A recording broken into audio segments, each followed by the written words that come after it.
엔비디아보다 몇 배 좋은, 어떤 특성이 몇 배 좋은 이런 건 의미가 없어요. 엔비디아를 뛰어넘거나 혹은 새로운 시장이 하나 생겨나려고 하면요, 지금 엔비디아 안 되는 안 됩니다. 지금 인공지능.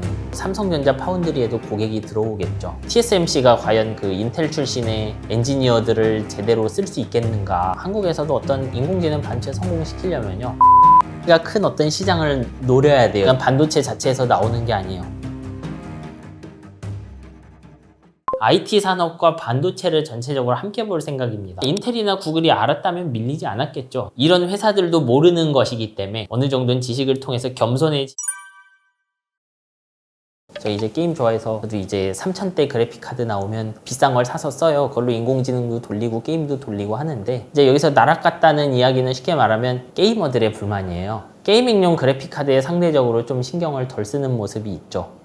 근데 이제 여기서 잘 보면 게이머들이 이런 경향이 있어요. 그래픽 카드의 전력 소비보다는 최대 성능에 좀 더 집중을 합니다. 최대 성능을 놓고 보면 엔비디아의 새로운 게이밍 카드가 그렇게 매력적인 선택지는 아니에요. 근데 제가 이거를 전력 소모를 낮춰갖고 동일 성능의 전력으로 보면 전력 소모 개선은 확실히 있어요. 그렇게 보면 이건 신제품이 맞죠. 그래서 이제 게이머들 입장에서는 되게 불만스러울 수 있지만 의외로 노트북이나 이런 데로 내려오면 꽤 괜찮은 물건들이 돼요, 이게. 이런 거 우리가 컴퓨터에서 엑셀 같은 프로그램을 돌리잖아요. 그러면은 그 프로그램은 어떻게 쓰여져 있냐 하면요, 좀 순서도처럼 써져 있어요. 버튼을 누르면 메뉴를 열어라 이런 식이 되어 있죠. 그리고 그런 거를 잘 구동하는 건 CPU예요, 원래. 그래서 그런 프로그램이 많으니까 CPU는 그런 형태의 프로그램들, 엑셀이나 뭐 게임 같은 거를 잘 구동할 수 있게 계속 개발을 해왔겠죠, 인텔이. 근데 인공지능을 하는 과학자들은요, 그런 식으로 인공지능을 만들지 않아요. 그렇게 순서대로 뭐 하면 뭐 해라 이런 식으로 쓰여 있질 않아요. 대신 수많은 그 인공신경망이 얽히설키 있고 그 안에서 소수점들을 마구 계산하면 결과가 튀어나오는 구조거든요. 그러니까 이게 CPU에 안 맞죠. 그래서 다른 칩들을 썼다고요. 뭐 옛날에 실리콘 그래픽스 이런 데 칩도 쓰고 했는데, 결과적으로 그래서 과학자들이 연구를 계속 해 나갈 때 그 근처에 자신들의 인공지능 이론, 정확하게 수많은 이론 중에 지금 성공한 이론이죠. 그 이론에 맞는 칩은 엔비디아의 GPU였던 거고, 그래서 지금 있는 인공지능 코드 대부분은 엔비디아 칩을 전제로 다 써져 있는 것 뿐인 거죠. 그러니까 인공지능이 유행하면 배워야죠, 저도. 그러면 이제 창조의 시장은 모방이에요. 남의 코드를 모방을 해야 되죠. 근데 내가 코드를 모방하려면 반도체는 소프트웨어가 올라가는 기반이에요. 그 소프트웨어는 반도체랑 딱 페어가 맞아야 되는 거죠. 그러면 일단 저는 인공지능 돌리는 게 목적이지 AMD 칩을 돌리는 목적은 아니에요, 예를 들면. 그럼 엔비디아 반도체를 사야 되는 거예요. 그럼 이 사람이 사서 또 잘 되면 또 사고 하는 거잖아요. 그렇게 퍼져나간 거죠, 사실. 옛날처럼 GPU도 성능이 막 빠르게 올라가고 하진 않아요. 근데 우리가 연구하려는 인공지능의 크기, 용량은 엄청나게 커지고 있죠. 그래서 이 거대한 인공지능들을 연결하기 위해 여러 개 칩을 마구 연결해야 되는 문제도 있고, 그 과정에서 나오는 각종 비효율들이 이제 문제가 되는 거죠. 전력뿐만 아니라 제가 칩 하나에다가 이제 인공지능 통째로 집어넣는 거랑 칩 10개에 10분의 1로 집어넣는 건 완전히 다른 일이에요, 해보면. 그러니까 제가 예를 들면 칩 하나에 들어가는 수준의 인공지능 크기라고 하면요, 그거를 이제 GPU 100개에 나눠서 학습시키는 건 굉장히 쉬워요. 100군데에서 학습시킨 다음 학습 결과를 합치면 되거든요. 근데 예를 들면 제가 만든 인공지능이 칩 하나에 안 들어가잖아요. 그러면은 예를 들어 인공지능을 한 4분의 1씩 분리해서 넣는다. 그럼 이거는 합치는 것도 일이에요, 그때부터. 그렇게 쪼개 놓는 코드를 만드는 것도 좀 번거롭고요. 학습하는 것도 번거로워요. 이제 뭐 이런 한계뿐만 아니라 엔비디아 칩으로는 도저히 탑재하기 힘든 저전력 시장도 있을 것이고, 혹은 훨씬 큰 인공지능을 할 수도 있을 거고 한데, 기본적으로는 다 이래요. 그래서 엔비디아가 이미 차지한 대로 가기보다는 엔비디아 칩으로 하려면 좀 힘든 것들을 찾아다니죠. 뭐 지금 와서는 좀 미묘하지만, 예를 들어 회사 중에 세레브라스라는 회사가 있어요. 이 회사는 어떠냐 하면요, 이제 반도체 칩 하나에 들어가는 인공지능 크기가 중요하다고 했잖아요. 그래서 어떻게 해놨냐면 칩 하나를 그냥 웨이퍼 한 장만 하게 만들었어요. 칩이 크잖아요. 그럼 거대한 인공지능 학습시킬 수 있죠. 근데 이런 식으로 나름 엔비디아의 약점을 찾아서 움직이는데, 문제는 무엇이냐. 챗GPT 같은 거대한 인공지능이 기존 엔비디아 칩에서 구동됐죠. 그러면 사람들이 이 난생 처음 보는 걸 쓸 이유는 되게 많이 줄어들어요. 그러면 또 움직여야 되는 거죠. 이제 그래서 다들 그런 식으로 움직여요. 설계 쪽에서 엔비디아가 잘하는 부분은 이제 제껴두고, 엔비디아가 좀 진입하기 힘든 곳들을 위주로 노려간다고 봐야죠.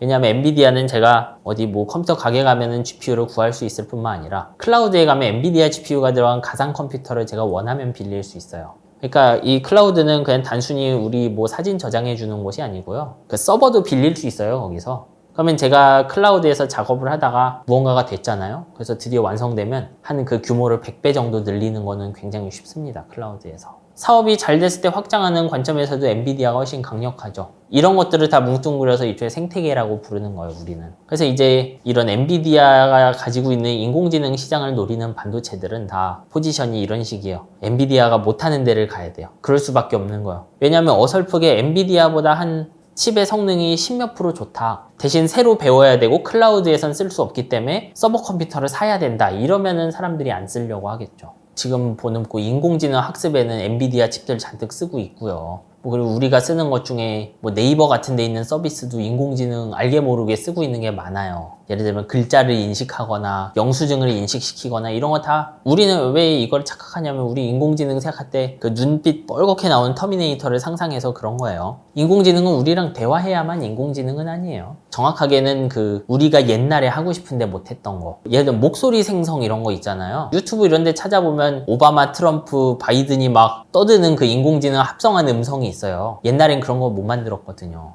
지금 그런 거 만들잖아요. 그것도 인공지능 기술로 만든 코드예요. 정확하게 이 인공지능은 저랑 대화하는 게 아니고 제가 타이핑이라는 입력을 해서 글자를 넣어주면 그거를 오바마 말투나 바이든 말투로 바꿔주는 그런 일을 하는 프로그램인 거예요. 프로그램인데 그 내부가 아까 말했던 순서도 형식이 아니고 인공신경망이 들어가 있을 뿐인 거예요. 일단 제일 좋은 거는 이 회사들이 메모리를 만들고 있다는 거예요. 이 인공지능이라는 게 떠오르면서 기존의 CPU에서 구동되던 프로그램과 큰 차이가 생겨나게 되는데요. 이제 그 중에 제일 큰 차이는 그 메모리를 엄청나게 사용한다는 거야. 메모리를 쓴다고 용량만이 중요한 게 아니고 연산하는 칩이 메모리랑 상호작용이 너무 많아서 통신하는 넓이도 커야 된다는 거예요. 삼성전자의 경우에는 지금은 엔비디아가 계속 지배하겠지만 지속적으로 대안이 되는 인공지능 칩을 만들려는 회사도 있을 거잖아요, 설계하고. 그러다 보면 확률적으로 삼성전자 파운드리에도 고객이 들어오겠죠. 그러면 이건 또 나쁜 일은 아니에요. 삼성 하이닉스의 포지션은 인공지능 칩을 만들고 있는 수많은 회사들을 다 도와줄 수 있는데 그중 제일 많이 뭔가 달라고 하는 건 엔비디아, AMD 이런 곳일 뿐인 거예요. 다른 회사들 안 받을 이유는 전혀 없죠. 엔비디아는 정확하게 스스로 칩을 제조하진 않잖아요. 설계만 하지. 그러니까 엔비디아 설계도를 만들면 삼성이나 TSMC에 맡겨서 칩을 가지고 오고요. 그렇게 나온 GPU를 삼성 하이닉스가 만든 메모리랑 결합을 해서 팝니다. 우리가 인공지능용 제품 GPU라고 하면요, 일반적으로는 GPU 칩이 사용할 데이터를 저장할 공간 메모리를 주변에 쭉 붙여놔요. 그러니까 우리가 말하는 GPU 그래픽 카드는 GPU 코어 칩이랑 메모리 이렇게 두 개로 나뉘어요. 근데 여기서 엔비디아가 하는 건 뭐냐 하면요, GPU라는 칩의 설계도를 만드는 일만 합니다. 여기는 메모리는 사와야 되고요. 그리고 엔비디아는 칩을 설계하고 칩도 자기 설계도대로 만드는 거는 다른 회사예요. 이해가 되시죠, 이게? 그러니까 메모리 파는 회사는 인공지능이 지금 이론의 특징상 메모리 아끼는 방향이 아니고 메모리를 아낌없이 쓰는 방향으로 계속 가요. 그래서 엔비디아 칩이 유행하건 남의 칩이 유행하건 지금 인공지능 이론 하에서는 메모리 회사가 메모리를 계속 팔면 돼요. 이제 크게 삼성전자가 영위하는 메모리 반도체 산업은 CPU나 GPU랑 붙어서 바로 일하는 D램 산업이랑 조금 떨어져 있는데 대신 전원이 없어도 데이터가 보존되는 거, 우리 쓰는 메모리 카드나 SSD 같은 거 있죠. 그런 거 만드는 공장이 있는데 그걸 낸드 플래시라고 해요. 이제 여기서 낸드 공장을 감산한다는 거는 낸드 플래시 생산량을 줄이겠다는 거죠. 이제 이거 자체에는 어떤 큰 의미가 있는 건 아니고 기존에는 이제 삼성전자가 항상 지난 몇십 년간 무감산 기조를 이어오다가 이제 최근에는 반도체들을 좀 재고가 많으면 감산하는 그런 모습을 보여주고 있어요. 팔 물건이 충분히 쌓여 있다라는 이야기로 봐야죠. 저는 이게 어떤 삼성전자의 신호라기보다는 생각보다 회복이 더디구나 이 정도로만 생각을 합니다.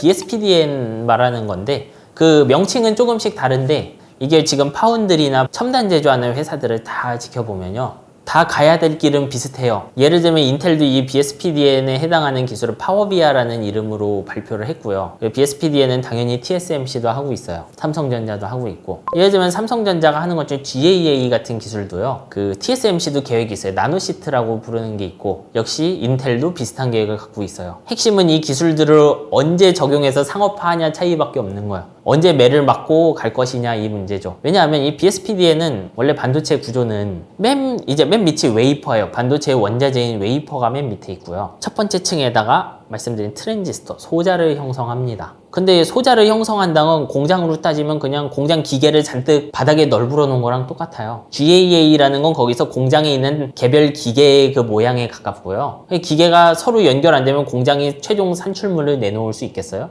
그냥 기계 혼자 그냥 떨렁 있겠죠. 기계와 기계 중에 연결해야 될 기계는 연결해주고 기계에다가 전원도 넣어주고 해야 되죠. 그래서 소자층 위에는 전선들이 잔뜩 들어가요. 소자에 전원을 공급하는 전선도 들어가고요. 소자와 소자를 연결하는 전선도 들어가요. 그 위에. 그렇게 해서 위로 소자와 소자를 연결하기 위해 위층으로 계속 올라갑니다. 이렇게. 그래서 BSPD에는 무엇이냐면요. 이 위에 여러 층 있는 전선들이 있죠. 전력 공급하는 전선을 웨이퍼 밑으로 옮기겠다는 거예요. 왜 이 기술이 어려우냐. 말씀드렸죠. 웨이퍼는 맨 밑에 있죠. 지금 반도체를 만드는 거 보면 위로 하나씩 쌓아 올라가고 있죠, 이게. 근데 지금까지는 위로 쌓아 올라갔기 때문에 전원이랑 신호를 전부 완성된 반도체 위층에서 넣어줘야 돼요. 근데 이제부터는 제가 전원을 그 웨이퍼 밑을 뚫어갖고 연결하겠다는 거예요. 지금까지는 완성된 칩은 칩의 천장에만 입구가 있었는데 이제 전원은 그 지하로 하겠다. 근데 이거 당연히 기술이 어렵겠죠. 왜냐하면 지금까지 없었던 웨이퍼 뒷면을 뚫어갖고 거기다가 전원을 넣어주는 작업을 해야 되거든요. 우리가 보면요, 이론상 밀도랑 실제로 나온 반도체의 그 소자 밀도가 차이 나는 경우가 많아요. 이게 왜 차이가 나냐 하면 원인은 여러 개 있지만 많은 이유 중에 하나는 그 위에 배선층이 있잖아요. 근데 제가 밑에 소자는 충분히 넣을 수 있는데 특정 소자들의 배선이 잔뜩 들어가야 되는 경우가 있어요. 그럼 전선이 너무 많아갖고 제가 옆에 소자를 더 넣고 싶은데 넣을 수가 없는 거예요. 그러니까 예를 들면 제가 집에 세탁기가 하나 있는데 관을 한 100개 정도 꽂는다고 생각해보세요. 그럼 세탁기 놓을 공간은 충분한데 전선 때문에 붙여놓을 수가 없잖아요. 그 중에 그 배선 일부를 이제 세탁기 바닥으로 꽂아버리는 모습이라고 생각하시면 돼요. 그렇게 되면 이제 윗부분에 도선이 줄어드니까 도선이 빽빽해서 제가 밀도를 못 높였던 녀석들은 밀도를 높일 수 있죠. 소자를 많이 넣으면 이거는 제가 공장 안에 기계 많이 넣은 거랑 똑같죠. 같은 크기의 칩에 연산기가 많이 들어가잖아요. 그러면 이제 이런 식인 거예요. 개별 소자의 성능은 조금 낮아지더라도 얘가 한 5% 낮아졌다. 근데 밀도는 20% 높였다 그러면 인공지능 같은 데서는 10몇 프로 이득 볼 수 있는 거잖아요. 회사가 운영할 때 어려움을 안 겪을 수는 없잖아요, 사실.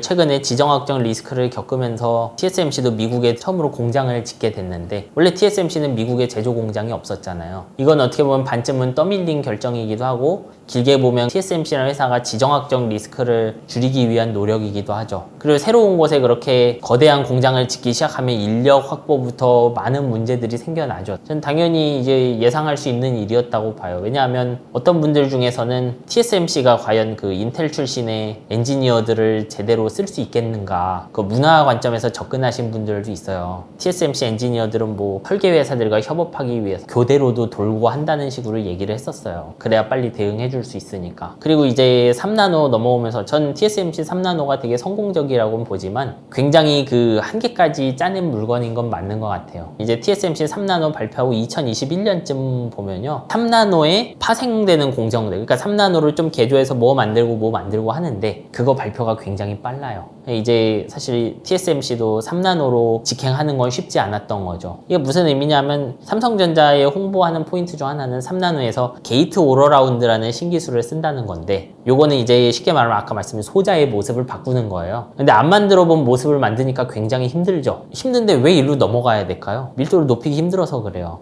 왜냐하면 그 전에 있었던 건 핀펫이라는 건데 이제 트랜지스터는 전류 흘리는 능력이 중요해요. 전류를 잘 흘려주기 위해서는 이 핀이라는 거를 뾰족하게 만들어야 되는데 얼마나 높게 만들 수 있냐, 높게 만들어 잘 붙일 수 있냐, 이런 문제들이 있거든요. 이제 삼성전자는 3나노에서는 그걸 안 하기로 한 거고 TSMC는 거기서 한 번 더 가기로 한 거죠. 5나노 하고 나서. 그래서 이제 어려움을 겪긴 한 거겠죠. 다만 이제 상업화가 빠르니까 이거는 어려움을 겪었다와는 별개로 옳은 결정을 한 거죠, 회사가.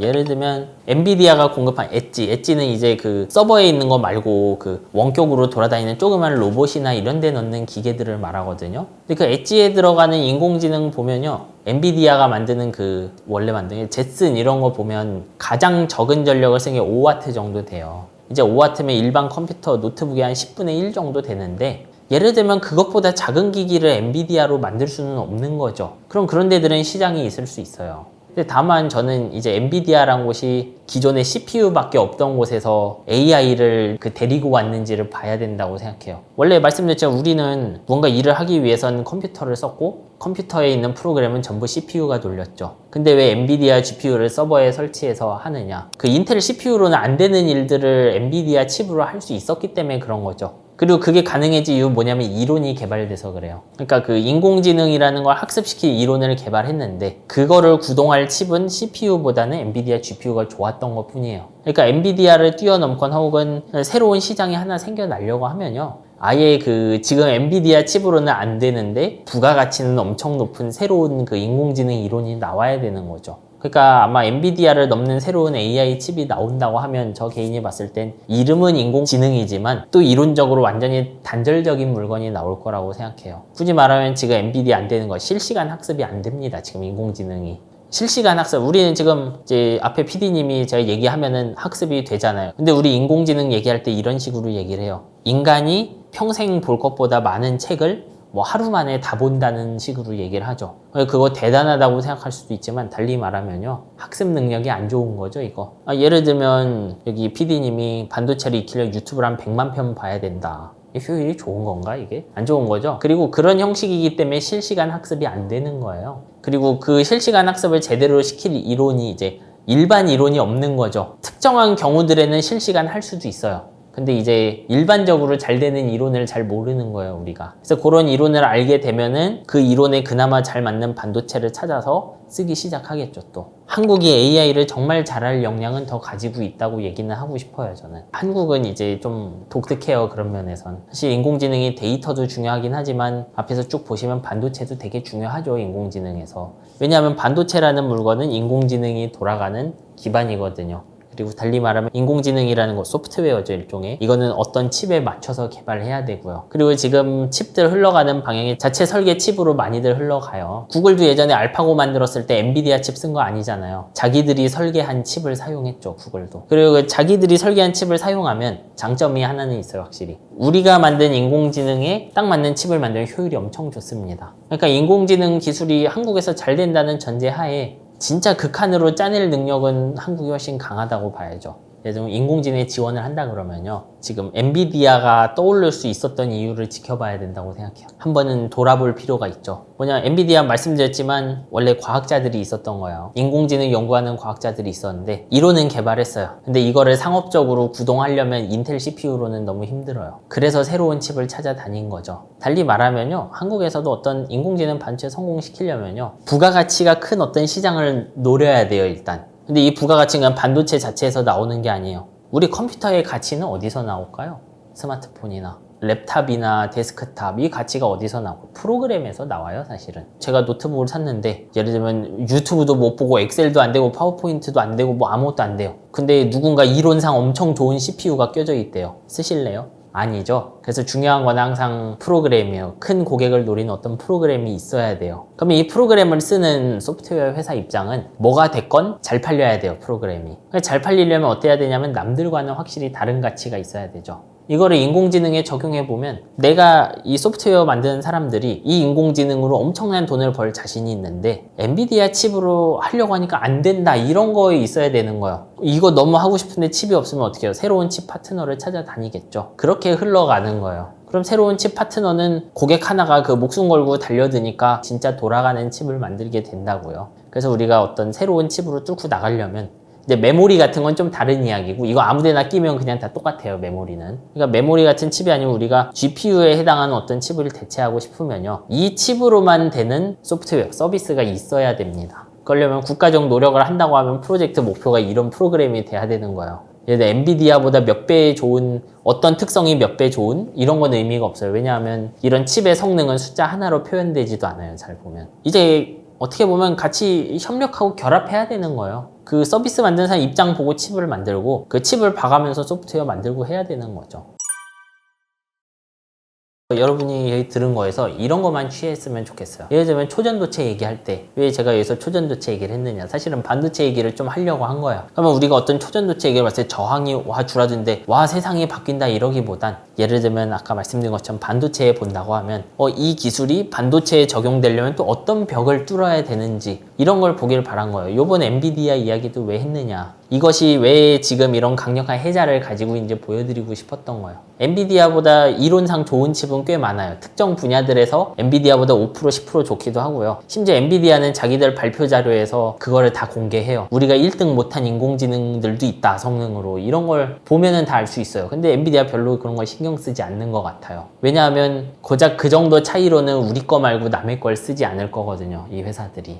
달리 말하면 우리가 이쪽에 어떤 투자를 하려고 하거나 어떤 정책을 보려고 한다고 하면요, 왜 그럼에도 엔비디아가 안 쓰러지는 거냐를 지켜봐야 되는 거예요. 왜 엔비디아가 2등하는 부분도 있고, 그런데 왜 계속 엔비디아 칩만 사지? 그러면 사는 사람 입장을 가야 되고, 그게 소프트웨어인 거예요. 저는 그렇게 기술과 기술 간의 관계를 계속 봤으면 좋겠어요. 그래서 예를 들면 제가 뉴스를 봤을 때 어떤 칩이 엔비디아 칩보다 뭐 2배가 좋다더라, 아니면 뭐 30%가 좋다더라, 이런 식으로 나오는데, 엔비디아 칩은 사실 제일 유행하는 인공지능 칩이잖아요. 그래서 최근에 보면 메타 쪽에서 하던 그 인공지능용 소프트웨어 중에 프레임워크라고 하는데 파이토치가 있어요. 토치를 보면요, 이것도 버전업이 되는데 최근에 이거 보면 기존 엔비디아 칩을 그대로 써도 40% 정도 빨라져요. 그러니까 엔비디아 칩 아무것도 안 했는데 소프트웨어 최적화로 최대한 40%까지 성능을 올린 거예요. 그러면 제가 새로운 칩을 쓸 이유가 있나요? 20-30% 빠른 거? 안 쓰겠죠, 그러면. 그리고 이런 거 자체가 또 생태계로 작용하는 거예요. 토치의 개발진들은 왜 이런 거 했겠어요? 많은 사람들이 엔비디아 칩을 쓰기 때문에 엔비디아에 맞춰서만 최적화를 해도 사용자의 90몇 % 만족시키기 때문에 이런 최적화를 한 거죠.